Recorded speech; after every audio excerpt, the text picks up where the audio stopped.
Welcome to my channel. And if you are seeing me for the first time, my name is Twaja and I make DIY home decor videos. If you like to watch those type of videos as well, I've posted tons on my channel. Make sure you check out right after this video and let's get started for today's video.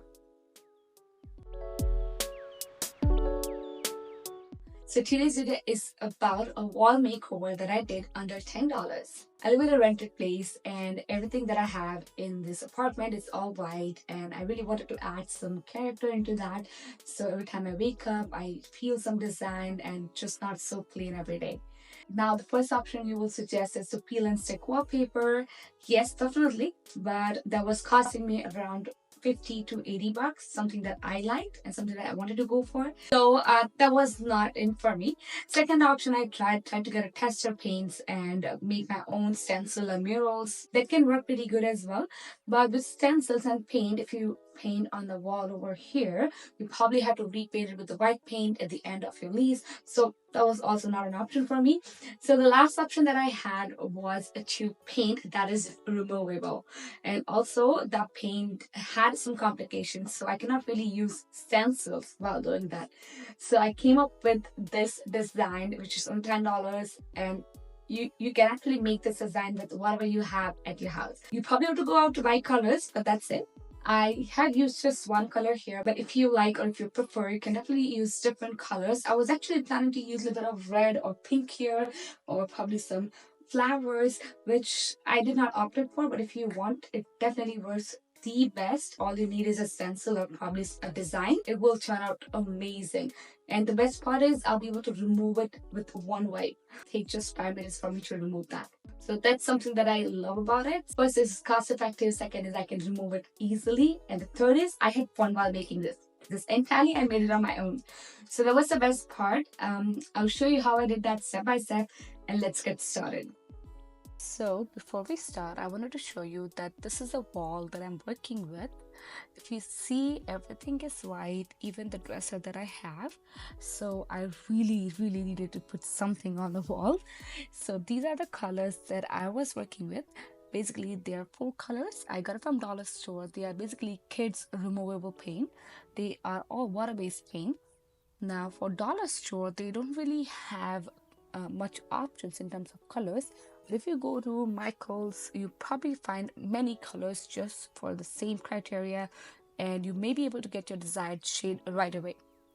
For me, I was pretty good with mixing colors, so I did not find any issues with that.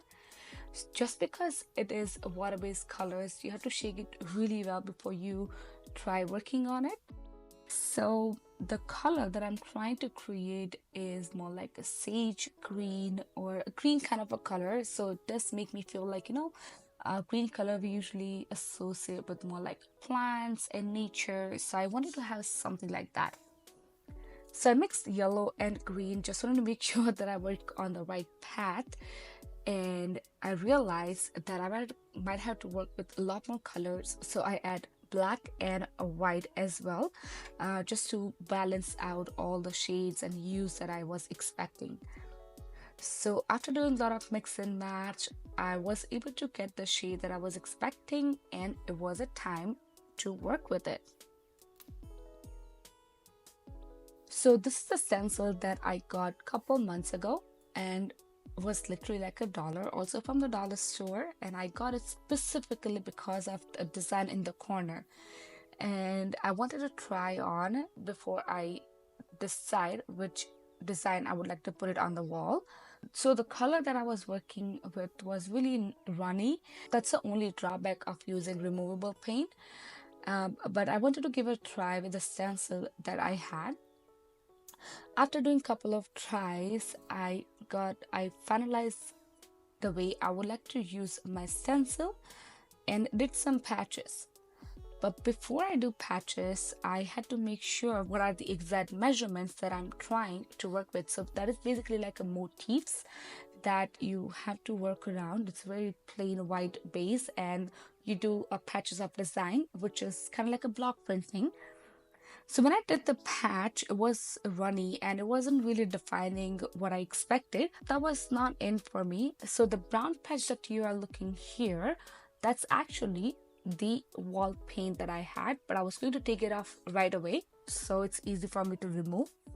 But yeah, I had to remove it right away. So I went back to my initial idea that I had. So the initial idea was to design a simple repeating pattern of small and styling floral kind of a motifs. So each motif like consists of three teardrop shape elements and arranged in a fan-like shape. So that's basically pointing downwards and resembling like a flower or a leaf.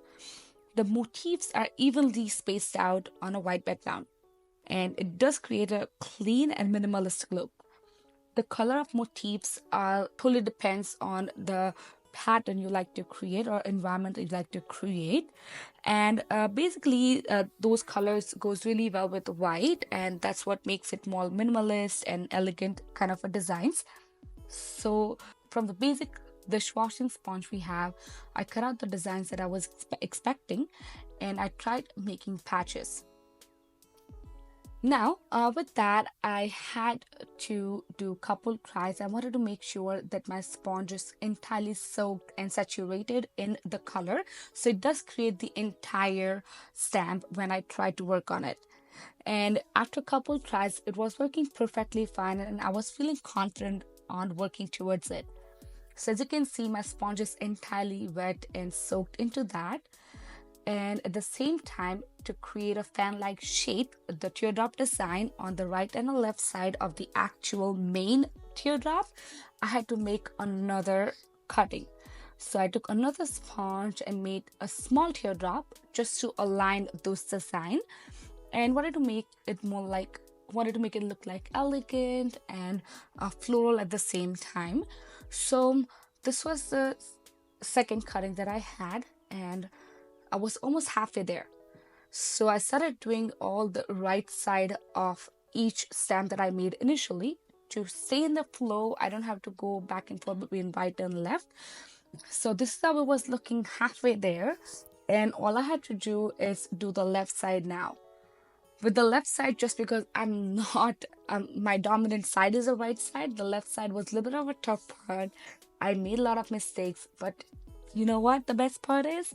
I was able to remove and put it back just the way I expected. I had some extra paint as well, so that was the best part too. And as you can see, you can still see some imperfections, but I wanted to keep some imperfections just the way it is, so it does look like handmade. So that was that, and I was pretty much done in an hour or hour and a half, I would say. And I cleared the clutter, and I was expecting it will dry up in an hour or so. So I wanted to show you how does it look like after it dries out, and I styled it right away. And before I style it, I just want to make sure that they are perfect. And as you can see, I missed out on one spot, so I filled that as well. I analyzed whatever the design that I was working with, and finally I put back everything as I expected. In the end, it was absolutely amazing, handmade, and every time, like, now that I look at it, I feel like that I have made it. It's much better than wallpaper I could have bought. So it was pretty good, and this is how it was looking in the end after styling it.